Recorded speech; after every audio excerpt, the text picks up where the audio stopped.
Hey Psych2Goers, welcome back to another installment of one of my favorite topics, narcissism. Narcissists are all about themselves all of the time, and a lot of them will do anything to get a little more attention. Because of this, it can sometimes be difficult being around them. Conversations may turn one-sided, tensions may arise, and you may find yourself the target of their jokes and frustration.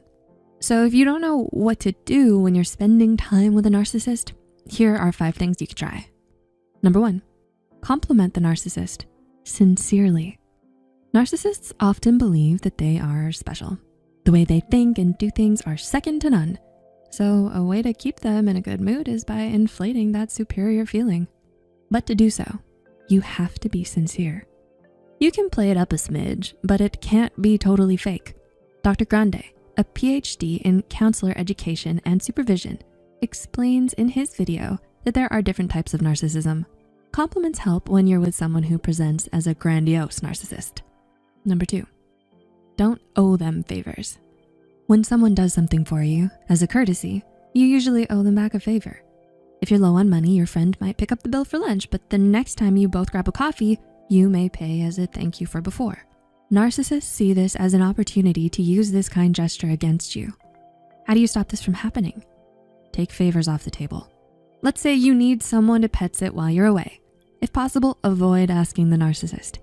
If they say yes, this opens the door for them to ask a favor from you.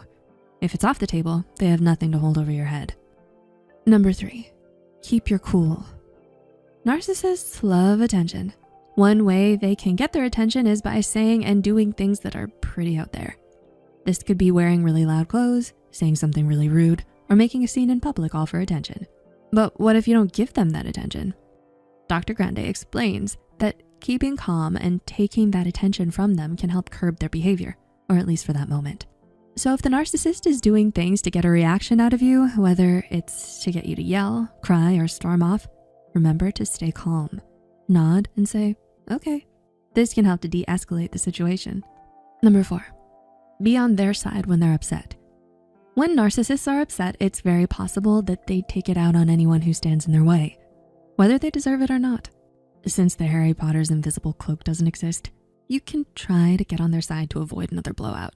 While you don't have to agree with what they're saying, you can say things like, you have every right to be upset, I would be too. Or, I'm sorry you have to go through that. In this way, you can acknowledge their feelings and ease the tension in the room. Number 5, ask them about their dreams, but don't point out anything odd. According to the DSM-5, there are 9 symptoms and behaviors that are required to be present for an individual to be diagnosed with a narcissistic personality disorder. 2 of these symptoms are a grandiose sense of self-importance and fantasies. This means they think they're better than everyone else and may often daydream a lot, usually about how successful they are or will become. Sometimes these dreams may shock others. For example, their goal may be to become the new CEO of the company they work for. This may sound normal until they tell you they want to accomplish this by getting the current CEO fired with a made-up scandal. Instead of pointing out how wrong this is, which may lead to conflict, you might simply state, wow, that's really interesting. By doing so, you're not supporting them and you avoid triggering or antagonizing them. It's difficult to be around a narcissist, let alone have a conversation with one.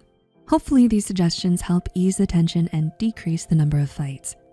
If you think you or a loved one may have a narcissistic personality disorder, please reach out to a trusted mental health professional. What other situations can we help you navigate next? Let us know in the comments. The references and studies used in this video are added in the description below. Thanks for watching and see you in our next one.